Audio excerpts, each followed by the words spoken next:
Hola, hola, ¿cómo están?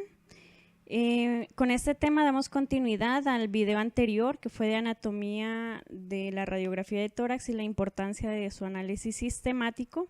Y continuamos con este tema que es de puntos ciegos en la radiografía de tórax.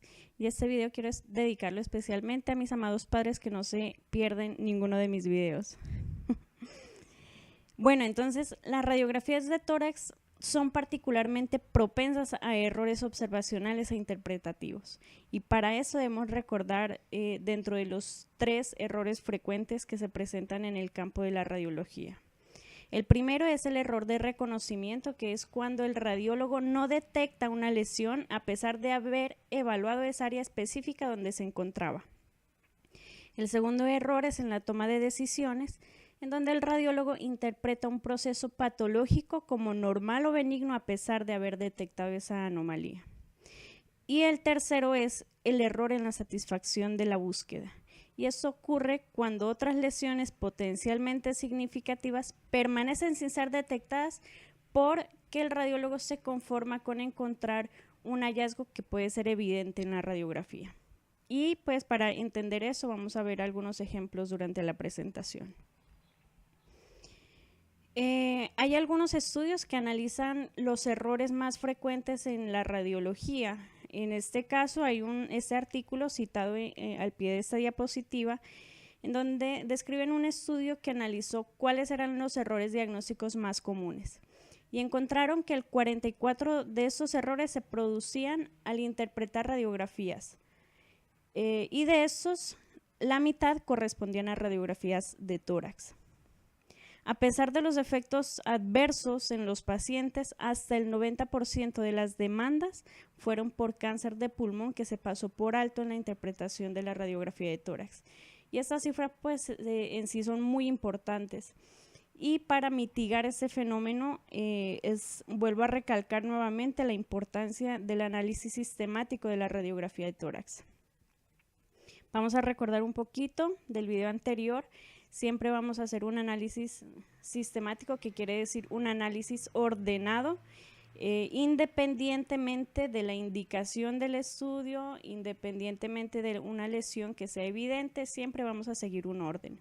Entonces el análisis puede ser de manera centrífuga, donde empezamos el análisis de la región central a la periférica, es decir, empezando por la tráquea, los bronquios fuente, el mediastino, la silueta cardíaca, los cilios pulmonares, los campos pulmonares, uno por uno, incluyendo la región pulmonar infradiafragmática, como vemos, y suele suponerse que el domo diafragmático está en relación con la base de los pulmones, y olvidamos muchas veces que el pulmón también se visualiza a nivel infradiafragmático porque él contornea la parte posterior del diafragma, y aquí vemos incluso algunos vasitos pasando por que se superponen con la silueta hepática a nivel infradiafragmático.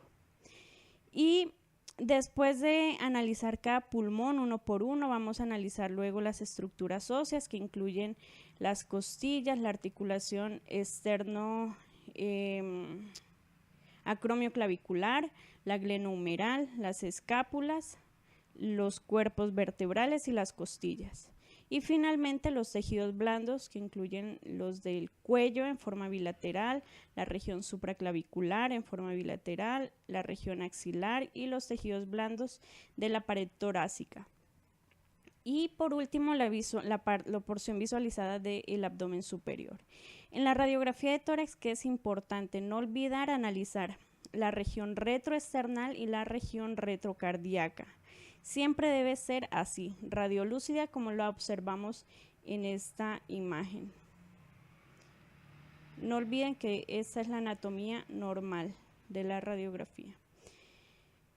Y el análisis también puede ser de manera centrípeta, es decir, empezando de afuera hacia adentro, es decir, empezar con los tejidos blandos, las estructuras óseas, luego los campos pulmonares, después los cilios, la silueta cardíaca, el mediastino y finalizando la tráquea y la porción visualizada del abdomen. Entonces, nuevamente, siempre un análisis muy juicioso, sistemático, para evitar pasar por alto algunas anormalidades que puedan ser significativas para nuestro paciente. Cuando analizamos una radiografía de tórax, hay ciertas regiones anatómicas que son mucho más propensas a los errores diagnósticos, y esos son los denominados puntos ciegos. Su evaluación en cada radiografía van a mejorar nuestra precisión diagnóstica. Estos puntos ciegos son los ápices pulmonares, las bases pulmonares, la tráquea, el mediastino, la región cardíaca y retrocardíaca, los cilios, el esternón y el esqueleto torácico. Empezamos con los ápices. Dentro de la limitación en su evaluación, principalmente en la radiografía lateral, donde los tejidos blandos de los brazos pues van a ocultar esta área, y en la proyección frontal o postero anterior, donde las estructuras frecuentemente obscurecen la visualización de algunas anormalidades, son la primera costilla y la clavícula, o la combinación de estas dos estructuras. Puede hacerse una radiografía complementaria, que es la lordótica apical o apicograma, para hacer un análisis específico de esta área si hay alguna duda en una radiografía previa. Tener en cuenta eso, que es en un estudio sobre el carcinoma de células pequeñas, el 72% de los nódulos que se pasaron por alto estaban localizados en los lóbulos superiores, y el 60% de esos estaban localizados en la región apical o posterior del lóbulo superior. Y en el 98%, por no decir el 100%, esas estructuras que ya mencioné las que ocultaron pues la visualización de estas lesiones. Vamos a analizar este caso tomado de la literatura. Un hombre de 68 años de edad, asintomático, se le toma esta radiografía que es de rutina, y como estamos viendo el punto ciego a nivel de los ápices, pues vamos a comparar lado derecho, lado izquierdo, donde observamos en el lado izquierdo una área, una radiopacidad que se localiza en la región apical, incluso se superpone con el borde superior del extremo proximal de la clavícula izquierda. Y dado este hallazgo, se toma un estudio complementario de tomografía, en donde en este corte coronal y en ventana de tejidos blandos es evidente una masa bien redondeada con densidad de tejidos blandos localizada en la región apical izquierda, que correspondió en su diagnóstico histopatológico un tumor neurogénico de un nervio intercostal. Sin embargo, pues si no hacemos un análisis sistemático y cuidadoso, pues esta lesión fácilmente puede ser pasada por alto. Entonces, la enseñanza es mantener un alto índice de sospecha al evaluar los ápices, debido a que hay un alto porcentaje de nódulos pulmonares no detectados, pues se van a localizar en esa región. Esta es una imagen de un estudio en donde analizaron 27 pacientes con cáncer de pulmón y se analizó de forma retrospectiva la localización de estos. Y como podemos observar en las dos imágenes, la localización apical pues tiene predominancia, por eso de ahí la importancia de siempre tener una alta sospecha. ¿Qué otras anormalidades en la región apical debemos tener en cuenta? Los neumotórax en el contexto de trauma, el engrosamiento pleural apical o casquete apical, que ya vamos a hablar más adelante de él, y las neumonías. Este es otro caso tomado de la literatura, un hombre masculino de 38 años de edad con antecedente de trauma por colisión, y observamos a nivel en la región superior de la radiografía en forma bilateral, y observamos que en el lado izquierdo encontramos áreas de enfisema a nivel de los tejidos blandos, que incluso se extiende hacia el cuello ipsilateral. Dado este hallazgo, siempre debemos hacer una búsqueda exhaustiva y cuidadosa para buscar neumotórax. Y como es en este caso donde se observa en esta ampliación un área lucente lenticular que correspondía a un pequeño neumotórax. ¿Cuál es la enseñanza? Que siempre que encontremos en la radiografía enfisema subcutáneo en un paciente en contexto de trauma, siempre tener un alto índice de sospecha de neumotórax subyacente. El siguiente hallazgo a tener en cuenta es el engrosamiento pleural apical o casquete apical. Eso hace referencia a una densidad curvada en el ápice pulmonar. Es normal que sea de 5 milímetros o menos. Es básicamente un hallazgo inespecífico. En los pacientes asintomáticos puede corresponder a cicatrices apicales inespecíficas por infecciones previas o grasa extrapleural predominante o prominente. Y cuando encontramos este casquete apical mayor a 5 milímetros, que sea irregular, grueso, asimétrico o asociado con destrucción ósea, los diagnósticos diferenciales que vamos a hacer son con tumores del surco superior, masas mediastinales y hemorragia. La hemorragia básicamente porque un hematoma, una lesión vascular a nivel del mediastino puede disecar hasta el espacio extrapleural y dar este signo. Cuando este signo lo encontramos en el lado izquierdo y hay un antecedente de trauma, siempre sospechar rotura aórtica y solicitar el estudio complementario de angiotac de tórax. Este es un caso de nuestra institución, de un turno, un hombre de 18 años de edad, antecedente de herida por proyectil arma de fuego. Se toma esta radiografía y pues llama la atención primero que hay un ensanchamiento mediastinal que es evidente. Lo segundo que encontramos es que hay una mayor opacidad a nivel de la región apical derecha, que se interpreta como un casquete pleural apical.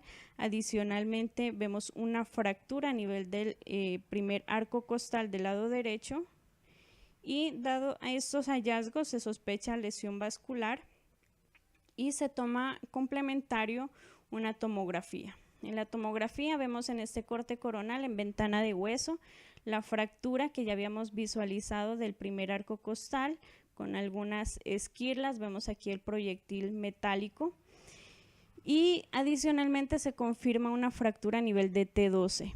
Aquí nuevamente vemos la fractura en esa ventana de tejidos blandos y en la región mediastinal se observa esta zona de mayor densidad de ocupación alveolar en la región apical asociado con estriación y aumento de la densidad de la grasa mediastínica. Sin embargo, no se confirmó, se descartó lesión vascular en este paciente.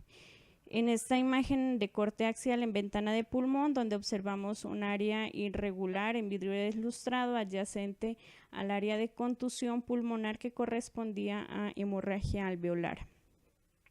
Afortunadamente para este paciente no hubo lesión vascular, pero siempre sospecharla más si encontramos un casquete apical en el lado izquierdo que asociado a ensanchamiento mediastinal, pues hay un alto índice de sospecha. El siguiente punto es las bases pulmonares. Como ya había mencionado, la curvatura normal del diafragma hace que la porción de las bases pulmonares sea un punto ciego inherente. La evaluación siempre vamos a hacerla en la proyección PA y lateral. La limitación en la evaluación, pues la interposición con el contenido intestinal, el hígado, el vaso, las costillas y las vértebras. Tener en cuenta que hasta el 14% de los nódulos pulmonares tienen esta localización. Este es un caso también de la literatura, un paciente de 62 años, asintomático, a quien se analiza esa radiografía que fue interpretada como normal y se analiza en forma retrospectiva porque el paciente llega con un carcinoma metastásico pulmonar. Se analiza esta radiografía que se interpretó como normal, como les cuento, una lesión nodular de alta densidad que se localizaba en la base del pulmón derecho. Entonces, como podemos observar aquí, estamos todavía en pulmón y esta lesión que en la placa lateral no se evidencia por la interposición de la vértebra. Entonces, tener mucho cuidado, como dice el estimado profesor Fernández, el área de los abogados, y ustedes ya entenderán por qué. Entonces, siempre la enseñanza es siempre realizar una evaluación cuidadosa de los pulmones infradiafragmáticos en todas las radiografías de tórax. Otro aspecto a tener en cuenta es este caso, por ejemplo, un paciente recién nacido en contexto de trauma. El hallazgo significativo, si ustedes pueden visualizar, es un área lucente en la región del ángulo costofrénico en el lado derecho y que corresponde a un pequeño neumotórax. Entonces, ¿qué hay que tener en cuenta? Que los pacientes que se les toma la radiografía en AP, que se encuentran por lo general en decúbito supino o pues acostados, entonces el aire se va a localizar en la región más inferior de los pulmones, en contraposición del neumotórax que solemos encontrar en la región apical. Cuando el paciente está en bipedestación, pues el aire va a subir. Entonces, tener en cuenta, como les había mencionado, este signo, que es el signo del surco profundo en neumotórax, en contexto de trauma, en los pacientes a quienes se le toma la radiografía en decúbito supino. Siguiente punto ciego es la tráquea. La limitación básicamente son los parámetros técnicos. Siempre evaluarla en la radiografía posterior, anterior y lateral. Debe incluirse en su evaluación la posición, el contorno y el tamaño de la luz. En cuanto a la posición, el contorno, recordemos que si hay afectación de estos dos parámetros, podemos sugerir o buscar también patologías relacionadas con la tiroides, con el esófago y con las estructuras vasculares. Los pacientes suelen ser asintomáticos hasta la oclusión del 75% de la luz de la tráquea, es decir, que podemos encontrar una imagen o una masa a nivel traqueal que puede ser ya visualizada en la radiografía y que los pacientes se encuentren asintomáticos. Entonces, de ahí la importancia de visualizar la tráquea en todas las proyecciones. Los tumores primarios de la tráquea son raros, constituyen el 1 al 2% de todos los tumores del tracto respiratorio. Desafortunadamente, en adultos hasta el 60 al 90% son malignos, y de estos los más frecuentes son el carcinoma escamocelular y el carcinoma adenomatoide quístico. Vamos a ver este caso de una niña de 5 años con antecedente de asma que consulta a nuestra institución por dificultad respiratoria. Esta radiografía, los hallazgos que podríamos describir pues son engrosamiento de los manguitos peribroncovasculares, un ligero aplaneamiento diafragmático, un aumento de la expansibilidad pulmonar en forma bilateral, y esa se analizó también en forma retrospectiva por la placa que vamos a ver en los meses siguientes de control. Esa fue del 23 de marzo del 2017, donde se evidenció ya de forma retrospectiva una imagen de alta densidad relacionada con la pared posterior de la tráquea con disminución ligera de la luz traqueal.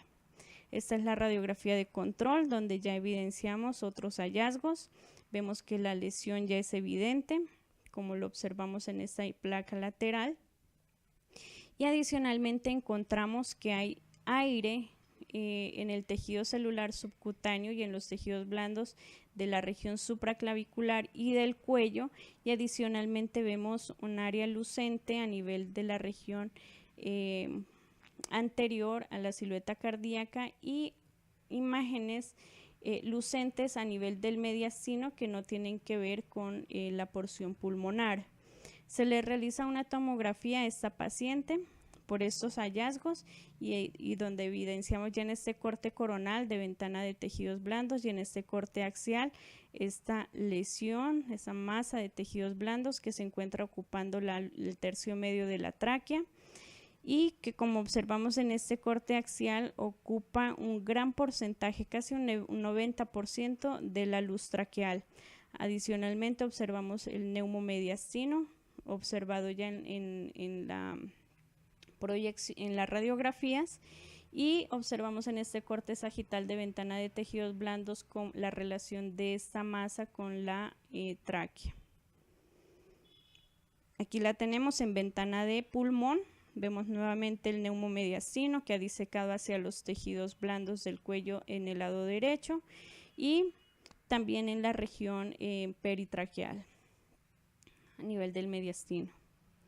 Entonces siempre la tráquea debe ser evaluada en todos los estudios de imagen. que debe tenerse también en cuenta en relación a la banda paratraqueal derecha, a tenerse en cuenta cuando analizamos la tráquea es la banda paratraqueal derecha, que es visible en el 97% de los casos y es esta área opaca, radioopaca, que se encuentra en íntima relación con el borde lateral derecho de la tráquea y en su contorno. Este no debe tener un espesor máximo de 4 milímetros, medido desde la región de la pared lateral derecha de la tráquea hasta el área más densa. ¿Qué condiciones pueden causar ensanchamiento de esta banda paratraqueal? Las adenopatías, las neoplasias traqueales, tiroideas, paratiroideas y las enfermedades pleurales. El siguiente punto es el mediastino. Pues es indiscutible que hay que conocer la anatomía normal del mediastino para pues así tener una correcta evaluación del mismo. Vamos a evaluarlo tanto en la proyección PA y lateral. Cuando encontramos imágenes de alta densidad a nivel central de la proyección, podemos tener que pueden ser lesiones que se encuentren a nivel parenquimatoso, pleural o mediastínico. Sin embargo, hay algunos signos que nos pueden orientar al origen de esta lesión. Por ejemplo, si es una masa que tiene bordes lisos, ángulos obtusos con el parénquima pulmonar, sin broncograma aéreo, es mayor probable, o sea, tiene mayor probabilidad que se origine en el mediastino.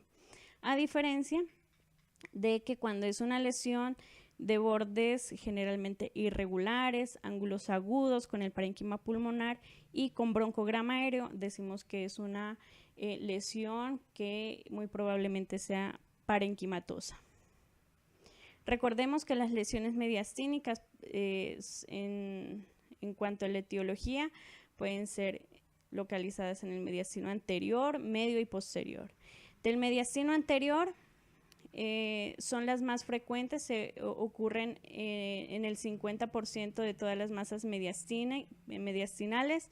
La más frecuente es el timoma, luego el teratoma o el bocio subesternal, el linfoma y las metástasis. Y pues de aquí la mnemotecnia de las 4 T's de timoma, teratoma, terrible linfoma y metástasis.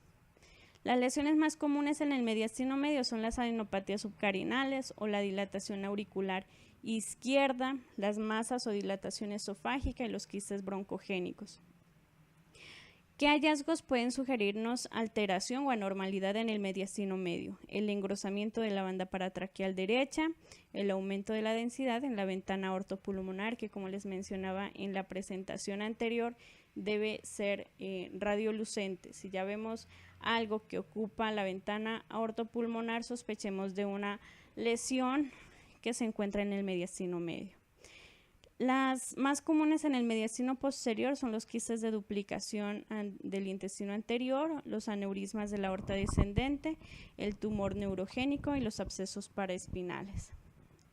¿Cuál es la medida para decir que el mediastino está ensanchado? Que sea mayor de 8 centímetros. Sin embargo, como habíamos discutido en algún momento con varios de nuestros profesores, esta no es una medida, digamos, reglamentaria para decir que hay un ensanchamiento mediastinal, es un promedio. Sin embargo, esta medida no puede aplicarse igual en los niños, en los adultos, en los pacientes delgados, en los obesos, y para ello se correlaciona con el ancho mediastínico atorácico, que debe ser mayor o igual a 0.25. Entonces vamos a ver un ejemplo. Este es un caso de nuestra institución que les voy a presentar ahorita. Vamos a tomarlo como ejemplo para la medición del mediastino. Entonces, vamos a medir el mediastino. En este caso, la medida es de 9.35, es decir, ensanchado. Y tomamos la medida de la región torácica, teniendo en cuenta que no hay que tomar en cuenta el arco costal, sino el borde interior del arco costal de la caja torácica en forma bilateral. Y esta medida es de 25.6. Hagan de cuenta como tomar el índice cardiotorácico, sino que vamos a tomar el índice mediastínico torácico y que no debe ser más de 0.25. En este caso fue de 0.36, o sea, por las dos medidas es un mediastino ensanchado. Entonces, esta es una paciente de 14 años de edad con dificultad respiratoria. Es un caso cortesía de mi compañera Mayerlis. Y ya habíamos mencionado en la proyección PA, el mediastino ensanchado, y en la proyección lateral, donde observamos una radioopacidad en la región retroesternal, que debe ser así, como les había mencionado al principio, debe ser radiolúcido y aquí radiolúcido. Sin embargo, aquí está ocupándose la región retroesternal por una lesión que es de mayor densidad. Además, vemos nuestro otro punto ciego que acabamos de analizar. Hay un afilamiento, una disminución de la luz de la tráquea, es decir, que lo que esté pasando aquí está desplazando y comprimiendo la tráquea en sentido posterior. A esta paciente, por esos hallazgos, se le toma una tomografía complementaria donde observamos esta gran masa localizada en el mediastino anterior, la región retroesternal, y que tiene una densidad heterogénea. Como vemos, tiene grasa, tiene tejido blando, tiene hueso, y como vemos el importante efecto de masa que produce sobre la tráquea. Por eso su dificultad respiratoria. En este caso fue un teratoma maduro. Entonces siempre evaluar el espacio libre retroesternal en la radiografía lateral y estar familiarizado con los contornos mediastínicos normales para detectar cualquier alteración.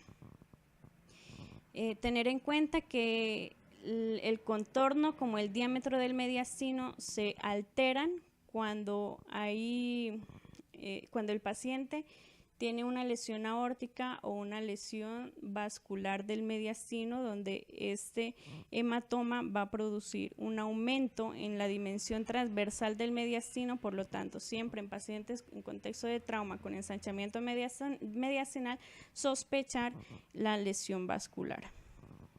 El siguiente punto es la región cardíaca y retrocardíaca. En cuanto a la limitación, la proyección AP, como habíamos hablado en el video anterior, suele haber una magnificación de la silueta cardíaca en esta proyección, por eso hay que tener precaución en cuanto a al diagnóstico diferencial de cardiomegalia versus derrame pericárdico, y siempre comparar con placas previas, como lo menciono aquí al final. Entonces vamos a evaluar en la proyección PA la silueta cardíaca, y en la lateral la región retrocardíaca y la columna torácica inferior adyacente. De las anomalías retrocardíacas, las más frecuentes son las hernias hiatales, lo más común, otras pulmonares como las neoplasias, las neumonías, abscesos, atelectasias. La clave es identificar si hay broncograma aéreo que nos sugiere patología pulmonar. El aumento de la silueta cardíaca, como ya lo había mencionado, los diagnósticos no solamente debe ser sospecha de cardiomegalia, sino también de derrame pericárdico, y para hacer aclaración de estos dos diagnósticos, comparar con placas previas y evaluar la grasa epicárdica. Este es un caso de nuestra institución, un niño de 5 años que consulta por neumonías a repetición. En esta proyección, aunque queda un poco limitado, pues hay una elevación del hemidiafragma izquierdo con superposición del ángulo esplénico del colon, pero observamos en nuestro punto ciego de la región retrocardíaca que se observa una área de mayor densidad en su porción retrocardíaca. Igual corroboramos en nuestra proyección lateral, donde observamos que hay una alta densidad a nivel retrocardíaco, y por ello se le solicitó a este paciente una tomografía complementaria. En este caso, donde observamos una lesión heterogénea con componente quístico, tenía grasa y tejido blando, y se confirmó en el diagnóstico histopatológico a correlacionar un teratoma pulmonar. Este otro caso de cortesía del doctor Moreno del Centro Médico Imbanaco, en donde observamos nuevamente nuestro punto ciego, esta imagen de mayor densidad localizada a nivel retrocardíaco, que en la proyección lateral se superpone con la vértebra, y eso es el signo de la vértebra densa. ¿Por qué es llamado así? Porque siempre hay que tener en cuenta que las vértebras más inferiores son más negritas, por decirlo así, y las superiores son más blancas o densas debido a la superposición de los tejidos blandos del brazo.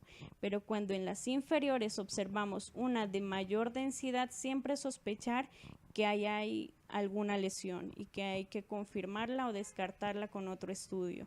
Y en este caso, debido a la presencia de esta imagen retrocardíaca que se superponía y se correlacionaba a este nivel, se solicitó el estudio complementario. Y efectivamente se encuentra en este corte coronal, en la región más posterior, esta imagen con densidad de tejido blando irregular.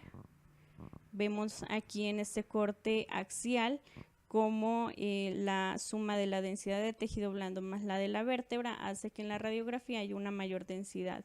Y este es infiltrativo, es bordes irregulares, que fue compatible con un carcinoma. La enseñanza: evaluar siempre la región retrocardíaca para detectar anormalidades o opacidades anormales. En este siguiente punto ciego, que son los cilios, las anormalidades pueden ser sutiles y subjetivas, incluso haciéndolas pues un punto ciego en donde la patología puede ser fácilmente pasada por alto. La evaluación vamos a hacerla en la proyección postero-anterior. Recordar que la anomalía más frecuente a nivel iliar son las adenopatías. En el agrandamiento iliar unilateral siempre considerar una masa, una adenopatía o enfermedad parenquimatosa asimétrica. Entonces, en este caso, tomado también de la literatura, un hombre de 46 años, donde observamos en esa proyección anteroposterior a nivel iliar, imágenes densas, bilaterales, irregulares a nivel suprailiar. También observamos una opacidad irregular en la región del lóbulo superior del lado izquierdo. En la radiografía lateral, pues todas estas densidades que visualizamos a nivel iliar bilateral se superponen, dando una imagen de alta densidad a nivel del mediastino a ese nivel. A este paciente se le hace diagnóstico de sarcoidosis en estos cortes axiales y en ventana de tejido blando. Observamos una imagen de infiltración por sarcoidosis a nivel parenquimatoso, y también observamos adenopatías pretraquiales, subcarinales, iliares en forma bilateral por esta enfermedad. Entonces los cilios deben ser evaluados en tamaño, contorno, densidad y simetría. El siguiente punto ciego es el esternón. La evaluación vamos a hacerla especialmente en la proyección lateral, dado que en la proyección frontal queda muy limitado. Y vamos a hacer especial atención cuando el paciente tenga antecedente de trauma para descartar fracturas. Otras anomalías que podemos encontrar son las congénitas con el pectum excavatum y carinatum, la osteomelitis, malignidad, artritis de la articulación esternoclavicular. Y vamos a hacer especial evaluación después de la esternotomía, porque es esencial descartar complicaciones como la dehiscencia esternal y la osteomelitis. En este caso, de un paciente de 25 años con dolor torácico después de accidente de tránsito, y observamos en la proyección anteroposterior, no observamos ningún hallazgo pues relevante, pero en la proyección lateral, donde observamos un trazo de fractura a nivel del tercio distal del esternón. Entonces, siempre evaluar el esternón en proyección lateral, especialmente en contexto de trauma. Y el último punto ciego es el esqueleto torácico. La evaluación vamos a hacerla en todas las proyecciones, incluso pueden requerirse proyecciones adicionales específicas. Vamos a analizar los cuerpos vertebrales, las costillas, las clavículas, la porción proximal del húmero y las escápulas. Las anormalidades que podemos encontrar son fracturas, luxaciones, condiciones inflamatorias y metástasis. Dentro de los análisis de los errores perceptuales en la interpretación de la radiografía de tórax, se demostró en aproximadamente el 15% de las lesiones que se pasaban por alto eran fracturas y metástasis óseas. Como es en este caso, un paciente con antecedente de carcinoma hepatocelular metastásico, donde el hallazgo más relevante fue esta opacidad a nivel de la región iliar derecha con un área de alta densidad a nivel paracardíaco y se interpreta como una diseminación metastásica. Sin embargo, este paciente tenía adicionalmente una lesión lítica en la porción proximal de la clavícula derecha y esto fue pasado por alto. Eso es a lo que nos referimos error en la satisfacción de la búsqueda, que es que un hallazgo anormal no debe impedir la presencia de otro. Es decir, siempre debemos hacer el análisis sistemático para evitar que ciertas lesiones se pasen por alto por conformarnos con la evidencia de una anormalidad que es muy evidente. Eso es todo, muchísimas gracias, espero que sea de utilidad para ustedes y nos vemos en otra próxima oportunidad.